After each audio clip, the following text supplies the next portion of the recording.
Salut à toutes, salut à tous, j'espère que vous allez bien. Nouvelle vidéo aujourd'hui, vous l'avez vu dans le titre, on va faire la présentation de notre beau championnat version 2020-2021. Ce soir, c'est le premier match de la saison de la Ligue 1 Uber Eats de son nouveau nom, alors place à la vidéo, c'est parti. La Ligue 1 Uber Eats ou Farmers League, autrement dit la Ligue des fermiers, c'est pas moi qui l'ai dit, c'est Kylian Mbappé, eh bien ça reprend ce soir. Toujours est-il qu'on est champion du monde et qu'on fait partie des deux meilleurs championnats avec l'Allemagne, je dis ça, je dis rien. Mais quand le 7ème de Ligue 1 élimine le 2ème de Première Ligue et le 1er de Serie A, il faut plus s'étonner si jamais on dit que la Ligue 1 est un championnat ultra compétitif. Bref, trêve de plaisanterie, en attendant la finale de la Ligue des Champions du Paris Saint-Germain, ce sera ce dimanche à 21h face au Bayern Munich, eh bien il faut savoir que la Ligue 1 a été le seul grand championnat à ne pas avoir repris après le confinement. Pour le plus grand malheur du président de l'Olympique Lyonnais, Jean-Michel Aulas. Le classement de l'année dernière, le voici, il est calculé en fonction du ratio de points obtenus dans la saison. Le Paris Saint-Germain est assez largement champion devant l'Olympique de Marseille et le Stade Rennais, qui n'a pas manqué de fêter comme il se doit sa première qualification en Ligue des Champions, mais a aussi dans le même temps embêté les quelques Rennais qui souhaitaient dormir pas très loin du stade.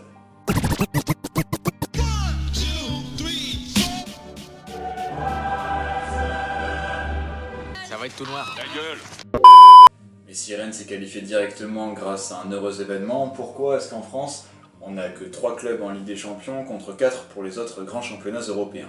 Eh bien, il faut savoir que la France est 5ème à l'indice UEFA. C'est un indice qui calcule les performances de chaque club, de chaque pays, dans les grandes compétitions européennes que sont la Ligue des Champions et la Ligue Europa.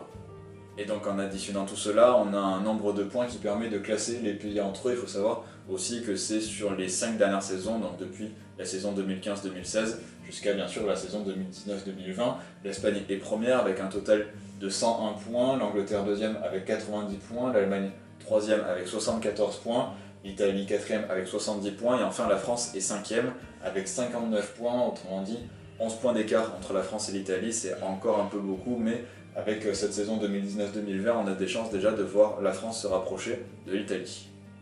5ème à l'indice UEFA, ça veut donc dire 2 places qualificatives directement pour les phases de poule de Ligue des Champions, donc le premier et le deuxième de Ligue 1. Le troisième va en barrage, logiquement, de la Ligue des Champions. Rennes a cette chance que Séville et l'Inter Milan soient tous les deux qualifiés pour la prochaine Ligue des Champions, et deux finalistes de la Ligue Europa, ce sera d'ailleurs ce soir à 21h, et bien Rennes du coup a cette possibilité de se qualifier directement en phase de poule de Ligue des Champions, c'est un système mathématique, vous l'avez compris. Pour le reste, c'est un peu plus délicat. Si on s'en tient au classement général global de la Ligue 1, ce sont donc le 4ème et le 5ème qui se qualifient pour les phases de poule de Ligue Europa. Mais si un autre club à partir du 6ème de Ligue 1 vient à remporter la Coupe de France, il faut aussi savoir que la Coupe de la Ligue a été annulée depuis cette saison, et bien c'est ce club-là, celui qui remporte la Coupe de France, qui va aller en Ligue Europa directement et qui va donc annihiler une des chances de se qualifier pour la Ligue Europa en étant dans les mieux placés au classement de la Ligue 1. Par exemple, un club de Ligue 2 qui remporte la Coupe de France, eh bien, ira directement en phase de poule de Ligue Europa, et ça empêcherait forcément au 6ème de Ligue 1 de se qualifier pour une potentielle Coupe européenne, puisque le 6ème, si jamais on est toujours dans cette hypothèse que l'un des 5 premiers en Ligue 1 remporte la Coupe de France, le 6ème irait au 3ème tour préliminaire de Ligue Europa. Cette année, c'est donc Reims qui ira en 3ème tour préliminaire. Si jamais c'est un club au-delà de la 6ème place qui vient à remporter la Coupe de France, le 6ème n'accède donc à aucune compétition européenne. Avec un nouveau sponsor principal qui est Uber Eats, le partenariat s'élève à 15 millions d'euros par an jusqu'en 2022, les clubs peuvent se permettre d'un peu plus recruter. Car il y a les droits télé aussi qui explosent année après année. Pour cette saison, Mediapro, une entreprise espagnole, est venue acquérir les droits de la Ligue 1 Uber Eats. En effet, ils ont proposé un prix supérieur que celui de Canal+ ou encore de beIN Sport, c'est ce qu'on appelle un appel d'offres. C'est donc la chaîne créée par Mediapro, elle se nomme Téléfoot. Non, ce n'est pas l'émission présentée par Grégoire Margoton tous les dimanches sur TF1, mais c'est bel et bien une chaîne qui a été créée en début de semaine. Téléfoot a donc récupéré la majorité des matchs en exclusivité. La chaîne application est pour l'instant disponible avec les offres SFR et Bouygues Telecom. Elle a récemment été implantée dans les appareils Apple et sera commercialisée pour les autres opérateurs, ne vous en faites pas. Mais aujourd'hui, pour regarder le football, il faut s'accrocher. Voici donc ce à quoi il va falloir s'attendre pour cette année. Bref, il va falloir lâcher un SMIC environ chaque mois pour regarder l'ensemble des compétitions européennes, que ce soit les championnats ou les coupes. Le programme de la Ligue 1 pour cette saison, si évidemment on se tient à un programme de week-end qui est traditionnel de ce qu'on voit ici. Le vendredi à 21h on a un match, le samedi à 17h puis à 21h on a 2 matchs, dont un match qui sera diffusé sur Canal+. Le dimanche on retrouve des heures un peu plus orthodoxes avec un match à 13h, 4 matchs à 15h, le multi-Ligue 1 qu'on retrouvait avant le samedi à 20h, qui maintenant se retrouve le dimanche à 15h, puis un match à 17h sur Canal+, cette fois-ci, pour enfin clôturer ce week-end avec le gros match à 21h le dimanche, comme on en a l'habitude. Pour le championnat de France de Ligue 1, beIN Sport a donc cédé ses droits à Téléfoot et se consacre désormais sur les autres compétitions européennes. Vous cherchez le programme pour cette première journée de Ligue 1, et bien le voici. Alors, entre toutes les histoires de Ligue des Champions ou encore de cas positifs au coronavirus, on n'aura que 7 matchs ce week-end, les 3 autres matchs on les verra juste après. Mais on va commencer tout d'abord par ce match-là, Bordeaux-Nantes. Ce sera donc vendredi à 19h sur Téléfoot. Logiquement on aurait dû avoir Marseille-Saint-Etienne vendredi à 21h, sauf qu'il y a eu 4 cas positifs au Covid pour les Marseillais, donc le match a été reporté mi-septembre. Bordeaux-Nantes, ce sera donc l'affiche, la première rencontre de cette saison 2020-2021. Samedi 22, on aura Dijon-Angers, puis Lille-Rennes, le match qui sera diffusé sur Canal+. Lille-Rennes, ce sera samedi donc à 21h. Pour ce qui est de dimanche, là aussi on retrouve que 2 rencontres sur le multi-Ligue 1 à 15h, Lorient-Strasbourg et Nîmes-Brest. Dijon-Angers a été avancé au samedi, et puis forcément les matchs de Lyon et du Paris Saint-Germain ont été reportés forcément avec leur performance en Ligue des Champions. Le match à 17h sur Canal+ sera donc Nice-Lens. Forcément on n'aura pas de match à 21h puisqu'il y a eu des reports. Et puis un peu plus tôt dans la journée, à 13h, on aura un très beau Monaco-Reims. C'est une affiche très alléchante, on a hâte de voir ce que ça va donner. Pour ce qui est des autres affiches de cette première journée, et bien comme on l'a dit, elles se dérouleront mi-septembre, autrement dit après la 3e journée de Ligue 1. On aura un très beau Montpellier-Lyon mardi à 21h, le mardi 15 septembre, soyez au rendez-vous. Puis le lendemain on aura un PSG-Metz qui sera là aussi sur Téléfoot. Et puis le jeudi 17, ça a été la date qui a été donnée hier par la LFP, Marseille-Saint-Etienne, c'était l'affiche qu'on devait avoir pour l'ouverture de cette Ligue 1. Et bien ce sera donc le jeudi 17 septembre à 21h là aussi sur Téléfoot. Pour la petite anecdote, si le PSG venait à remporter la Ligue des Champions, son premier match à domicile serait face à l'Olympique de Marseille le 13 septembre prochain. Pas sûr que les Marseillais leur fassent une haie d'honneur, mais en tout cas ça pourrait donner un très beau spectacle entre 2 équipes avec une étoile sur leur maillot. Avant de passer à mes prévisions pour cette année, je vous mets juste ici une petite vidéo annexe. Il s'agit de la présentation de chaque équipe avec leur mercato et leurs chances pour cette saison. Je vous invite à cliquer sur ce lien si vous êtes intéressé, sinon je le mets dans la barre de description, si jamais vous voulez connaître mon avis sur votre équipe préférée. Petit diaporama très rapide sur les équipes cette saison, et puis on se retrouve pour les pronostics, c'est parti.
Mes prévisions, les voici, sans grande surprise, je vois évidemment le Paris Saint-Germain remporter son 4e titre de champion d'affilée. Quand je parlais tout à l'heure de compétitivité, eh bien ça ne s'adressait pas forcément aux hommes de Thomas Tuchel qui possède une équipe bien plus complète et bien plus talentueuse dans tous les domaines que la grande majorité des autres équipes de Ligue 1. À la deuxième position, on retrouve l'Olympique Lyonnais. Alors on le sait, ils ont la fâcheuse habitude de choisir leur rencontre, mais cette année, le club rhodanien ne jouera aucune Coupe d'Europe, ce qui n'était pas arrivé depuis 1996, autrement dit plus de 24 ans. Les hommes de Rudy Garcia n'ont donc aucune excuse pour ne pas terminer en tout cas sur le podium, et peut-être même mieux, ils iront pour moi titiller un peu les hommes de Thomas Tuchel avant de s'effondrer en fin de championnat, mais je vois bien Lyon jouer les troubles fêtes pendant quelques mois.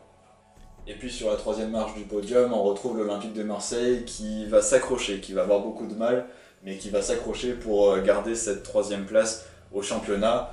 On le sait, l'OM va jouer la Ligue des Champions, donc ça risque vraiment de jouer sur le physique des joueurs. Et le gros défaut à cette équipe, c'est qu'elle manque terriblement de profondeur de banc. Alors cette année, il y a eu un recrutement qui est plutôt intelligent, sans dépenser trop d'argent, mais il va falloir encore recruter un ou deux joueurs, s'ils arrivent à le faire en tout cas, avant la fin du marché des transferts. Je pense que Marseille pourra vraiment s'accrocher à cette troisième place et se qualifiera à nouveau pour la Ligue des Champions.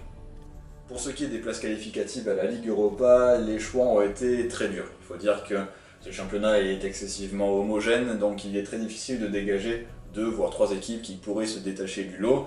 Malgré tout, j'ai quand même dû choisir, et j'ai choisi donc Lille et Nice, qui finiront donc 4e et 5e selon moi, tout simplement parce que c'est dans la continuité du projet, on le sait, ce sont des équipes qui peuvent vendre parfois, mais qui achètent souvent et achètent intelligemment. Lille, c'est vraiment dans la continuité de ce qu'ils font depuis quelques années, avec encore la vente de Victor Osimhen. On n'en a pas parlé, mais la Ligue 1 a aussi choisi de conserver les fameux 5 changements qui ont été préconisés après le déconfinement. Et bien, Lille a cette capacité-là d'avoir plusieurs joueurs qui sont capables de rentrer en cours de jeu et de faire mal à ces autres équipes, tout comme Nice, qui est aussi une équipe qui possède une bonne profondeur de banc. Donc je vois bien ces 2 clubs essayer de jouer les troubles faites et de pourquoi pas aller chercher le podium, mais peut-être trop difficile, et un manque de niveau global peut-être qui se verra sur la fin. En tout cas, ça risque d'être très serré entre toutes ces équipes.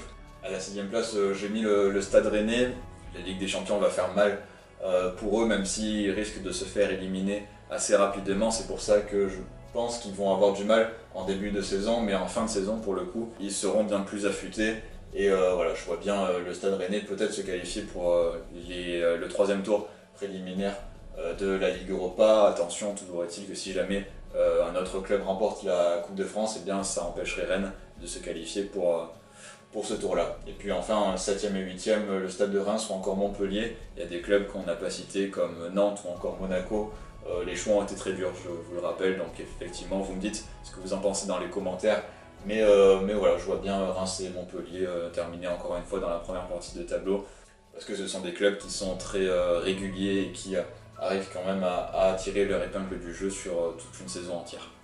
Et puis pour la relégation, je pense que les promus que sont Lens et Lorient vont se maintenir assez tranquillement, puisqu'ils ont un recrutement qui est quand même bien supérieur à ce qu'on peut voir sur ces 5 équipes. Donc voilà, si jamais le mercato des transferts se terminait aujourd'hui, ce qui n'est pas le cas, mais on va partir de ce postulat, eh bien je pense que Angers, Brest, Nîmes, Metz et Dijon sont en tout cas en grosse difficulté. Et puis il y a un club historique qui pourrait aussi se retrouver dans ce bas de classement, c'est l'AS Saint-Etienne qui n'a pas recruté pour l'instant, qui en tout cas essaie de vendre pour équilibrer ses comptes.